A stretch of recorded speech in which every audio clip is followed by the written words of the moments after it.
could mean that guys like Lawrence Okoli, and especially if it's your right eye, if Jake's getting hit in his right eye, that usually would mean that he's getting jabbed, because that jab in orthodox would come out from the left hand on the right eye side. And that experience would have been somewhat of a dawn of realization upon Jake Paul that this is actually happening now. So to an extent, I'll be honest, I actually feel sorry for Jake Paul. I mean, I don't. Jake Paul was reportedly knocked out by a heavyweight sparring partner while getting ready for his fight with Anthony Joshua. He later showed a bruised and swollen eye and said it happened during a sparring session with Lawrence Okoli. Good jab. Keep it going.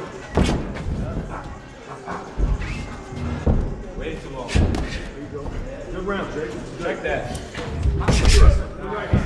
Joey Knight said Jake Paul trained with top heavyweight fighters like Lawrence Okoli, Frank Sanchez, and Jared Anderson. During these sessions, Paul got visible injuries, showing how hard the sparring was. Knight called it Paul's toughest week and explained that the power and skill of these fighters caused serious damage. The bruises left after training showed how tough it is to prepare for a fight with someone as strong as Anthony Joshua. Knight believes this challenge is much harder than anything Paul has faced before, since even controlled sparring with elite heavyweights can cause real injuries and push him to his limits. 5 ranked Lawrence Okoli. That is who Jake Paul has been sparring with over these past few weeks. Trouble finding Hussein Mohammed early on.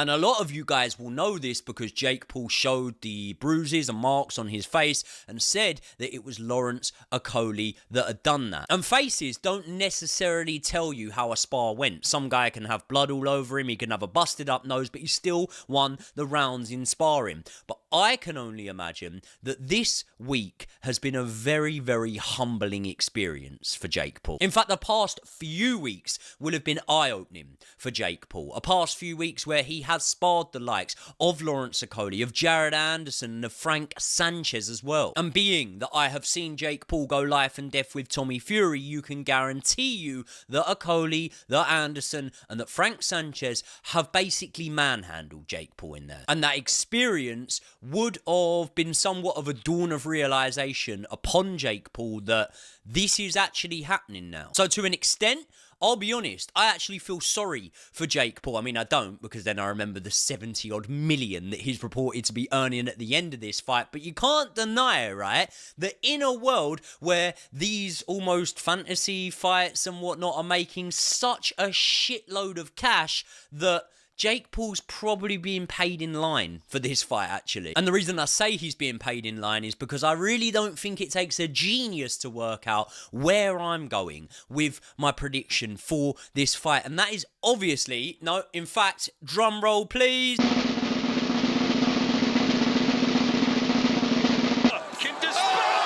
AJ via knockout, obviously, technical knockout, if Jake gets really, really lucky. Jake Paul's choice to spar with top heavyweight fighters has caught a lot of attention from boxing experts and fans. While Paul is known for fighting big names, training for Anthony Joshua has shown how hard this challenge really is. Videos from training show Paul dealing with huge power, revealing weaknesses not seen in his past fights. Boxing analyst Wade says these sparring sessions show a major weakness. Paul was reportedly knocked out in practice, which suggests he has trouble handling the strength and hard punches of experienced heavyweights. This makes people wonder if Paul's confidence truly matches his readiness to face a former champion like Joshua. Let's see here. Question is, which one of those two things is happening? And question is, how is it going down? Because what we know about Anthony Joshua is that he has a nasty lead hook, and he's going to have a reach advantage on Jake, just like Lawrence Okoli does in the gym, which is why Jake has brought him in. So that jab's going to be effective. That lead hand of AJ is going to be effective. How does Jake maneuver around that? And again, you can look at this a couple of ways. One, okay, you get hit with it in camp, so you don't get hit with it in the fight, which is why you bring these heavyweights in. It's why you bring Jared Anderson, Lawrence Okoli, Frank Sanchez in. Or two, there's a massive flaw in what Jake's doing, that he's continually getting hit with this, and the indication that he's getting hit by Okoli means he's going to get hit the same way with Anthony Joshua. I tend to believe a little bit of both, right? You do this so that it doesn't happen, but also how much can Jake really learn and to avoid something that's coming out with the jab or with the lead hook, or just again the distance control and the range of a guy like Okoli and a guy like AJ that Jake just can't make up for. Video of Jake Paul sparring shows him getting hit on the chin many times by heavyweights, leaving clear marks and showing how hard the training has been. Sparring with fighters like Lawrence Okoli is much tougher than anything Paul has faced before. People watching say the power, size, and skill of these fighters are exposing weaknesses in Paul's defense and toughness. 3, 6'4", 6'5". He isn't 250 pounds. He's not a natural heavyweight. And you could say that's an advantage to Jake. He's going to be able to move around a little bit. Again, we'll talk about his feet in a second. But it's more to me the fact that what we're not seeing is the biggest weakness of Jake's, on top of the fact that he's gotten an eye smashed up in sparring. They said Frank Sanchez made his nose look like a crescent moon. We'll get to that in a second. Lawrence Okoli is giving him a freaking shiner in sparring. So again, you could say that's great work from Jake to be able to have these high-level guys come in, but you also have to admit that he's getting hit, and he's getting hit a lot by guys that aren't Anthony Joshua in terms of their skill and ability, or at least not at the highest level that AJ has been to. So, but we brought in world champion heavyweight sparring partners, guys who are 270 pounds, 250 pounds. You know, sparring them, you know, has been insane. I still got the remnants of I see you taking a little shot there. I like that you're taking those shots, though. Have to eat them. Have to eat them. Castillo, a well-known analyst, speaks honestly and says fighting Joshua will be very brutal for Paul. He believes that even with hard sparring, Paul has very little chance of handling Joshua's knockout power. Castillo says that if Paul lasts even 3 rounds, it would be a big achievement. The message is clear. Training with heavyweights helps, but it cannot fully prepare someone for the constant pressure, skill, and power of a top former champion. The difference between influencer boxing and a real world-class heavyweight fight is huge. Now, I think it could go, honestly speaking, if Jake can last 3 rounds, in a way he's kind of won a mental victory, because I'll be real, I think everybody's expecting AJ to come there and blast him out in 1 round. But I think a moral victory would be if Jake just lands 1 stun punch on him. That would be good enough for him. But kudos to Jake Paul for even doing this, because honestly speaking, like, I'm not going to lie to you, one of the greatest moments that I've witnessed in boxing history, and I know Jake Paul is obviously an influencer, and I'm a boxing fan. Like, I love boxing, so this is a bit weird to say that this is quite a huge moment. But just when he came out last year, and he came out with his brother, and he came out on a little rider, I got goosebumps, because in that moment I said to myself, how can anybody watch this and not feel like dreams can't come true? He must even surprise himself looking at that and think to himself, how on earth am I even here fighting Mike Tyson? And one more thing, even speaking of that, I give him a lot of respect for not knocking out Mike Tyson, because he could have. And so I respect him for that. So against AJ, and for AJ as well, like, AJ gets a lot of flack, but at the same time, I think AJ's he's like about 35, 36, 37 right now. He doesn't really have anything else to prove right now. So why not cash out with a big fight against Jake Paul? He deserves it. Simon Jordan and a TalkSport host talked about Joshua's one-punch knockout power and how it makes the fight much more dangerous for Paul. The match is starting to look less like an exhibition and more like a real risk. Experts say Joshua's power is real, proven by his past as a heavyweight champion with great timing and skill. Paul's sparring with heavyweights is meant to prepare him for these moments. Still, many agree that training is very different from facing a full-force champion in a real fight. Yet. And having Anthony Joshua in front of you, I really hope it doesn't go to that end, but it's a very, very dangerous fight. You actually just said that if the fight goes ahead, do you believe then that this fight won't go ahead? Because there's many people that do. I mean, I think it goes ahead, but I mean, I don't know what Jake Paul is thinking, to be honest, because you're talking about someone that is 2 times heavyweight champion of the world. Is someone that actually have got a one-punch knockout power.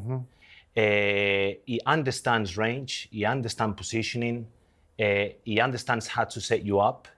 He's a bigger man, he's a stronger man. I don't know where, for me, yes, that I'm thinking the worst, but I want to be positive, and I really hope that both of them goes home safe with plenty of money.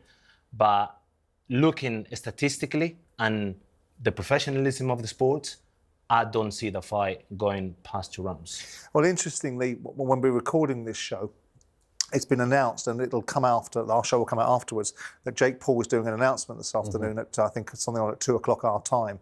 So who knows what that's likely to be. Interestingly, I spoke to Eddie Hearn when the fight was first announced to try and get the take of what this really was. And his belief, Eddie's belief, and whether you subscribe to Eddie's views on this, is that he genuinely believes that Jake Paul doesn't know what he's walking into, doesn't seem to have a regard for what he's walking into, is slightly deluded about it, thinks that Anthony's a bit chinny, and thinks he has a chance in this fight. Now, I don't know about you boys, but unless you've lived under a stone, you know that Anthony Joshua can punch. The only debate about Anthony Joshua is not the physicality of Anthony Joshua, it's the psychology of him. There's going to be no psychological damage to Anthony Joshua when he walks in against Jake Paul. This has jeopardy written all over it, doesn't it? I think from Jake Paul's side, I think For Jake Paul, physically. Yeah, I think that Jake Paul, though, is actually deluded enough to believe that if he gets inside, that he's got... Is he? He must be, Simon, otherwise the fight wouldn't be going ahead. Yeah. He truly believes that he can win this fight. David Hay shares his view on Paul's mindset, saying Paul may think he can use the same plans that worked in past fights. Hay says picking Paul to win would mean believing in very unlikely outcomes, like a strange decision that ignores the skill gap. Experts say Paul sparring with heavyweights is brave but risky. It can help him learn to handle power and last longer, but it also shows the big gap between training and real fighting. When Paul faces Joshua, he will meet challenges that no sparring can truly copy. Hey, Paul, I didn't think that was possible, but it is, and it's happening. And my initial thoughts were, Andy's just going to blast him out as soon as he hits him. He's going to just punch his head in and knock him out. That was my initial thoughts. See what I was sitting ringside when Anthony Joshua annihilated Francis Ngannou. Now Ngannou's not a boxer, but he is a fighter. He's a big lump. He knows what it takes to take punches. He was a lot more than that going into the fight with Anthony Joshua. He'd just beaten, on my opinion, and knocked down Tyson Fury, who was champion at the time. So I don't think that fight is a close representation of what Jake Paul brings to the table, because Anthony Joshua was going into that fight against someone who looked like they just beat Tyson Fury. So although on paper Ngannou didn't have any credentials in boxing, he had the physicality, the size, the strength, and all of that cage fighting background to somehow put together an amazing 10 rounds with Tyson Fury and lose a close fight. So Anthony Joshua went into the Ngannou fight on his best form. He went into there with that fear factor where he didn't want the performance Tyson Fury had. He wanted to really impress. So he obviously tuned right in for that fight, and the results were clear to see. Is Anthony Joshua going to go into this fight with Jake Paul with the same mindset after seeing him beat on points a 58-year-old Mike Tyson? My opinion is no. I think he feels zero fear in this fight. He's in a unique situation where he's going into a boxing ring with someone he doesn't believe deserves to be there. Boxing is not just about taking one punch, but about making smart moves under constant pressure. Each sparring session with heavyweights is meant to build confidence, timing, and quick reactions. However, the raw power of a fighter like Joshua brings dangers far greater than anything Paul has faced before.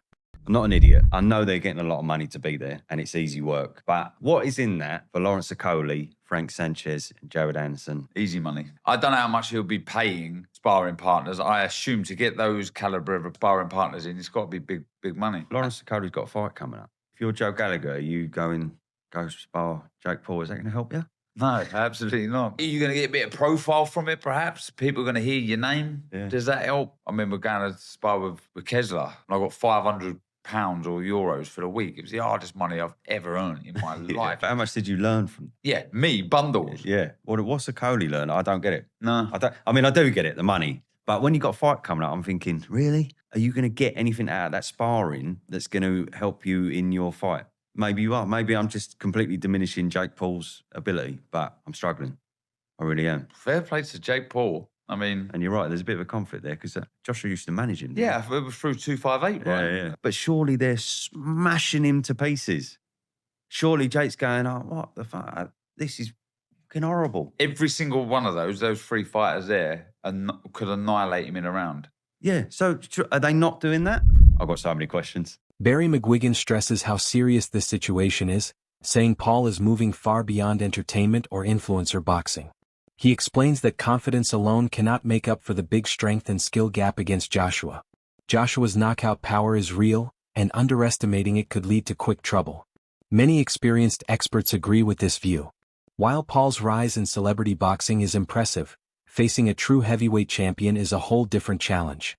Ennis and you got Brian Norman Jr. all in the 154-pound category, so it's a tough division.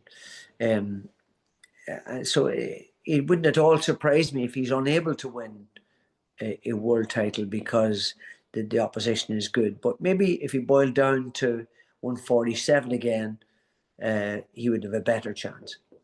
Last thing I want to ask you about, Barry, is the big news regarding Anthony Joshua and Jake Paul. One of the biggest quotes, two of the quotes that stuck out to me was that David Hayes said, that fight could be Jake Paul's last day on earth. And I think Gareth A. Davis has described it as a freak show. Some people are saying, AJ's grabbing the bag. There's nothing wrong with that because anybody else, if they got offered that kind of money, they would do it. So. And some people are suggesting he might damage his legacy. Where do you sit with the decision of him taking that fight? And it's a professional 8-round fight as well. Yes, it's a highly dangerous fight for Jake Paul. I don't know what he's doing unless they have done some sort of caveat or some sort of agreement that he says he's going to go easy on him or he's not going to go flat out. But, I've been tossing this up and down in my mind and trying to figure how and under God, when he had agreed to fight someone like Tank Davis, who is, several divisions below him, that's more like what Jake Paul does. And then he goes from there to fighting Anthony Joshua. I mean, just look at what happened to Francis Ngannou, who's a big, athletic, tough guy and had gone 12 rounds with Tyson Fury and given him a real ding-dong. And then he gets absolutely obliterated in a round and a half against Joshua. That shows you, despite the fact that he's been knocked out since by Daniel Dubois, who could knock out anybody, by the way, in any weight division or in any era of the heavyweight division. He's such a powerful guy. He could knock anybody out if he hits them properly. But it just seems utter madness. That's all for today's video. Stay tuned and see you next time.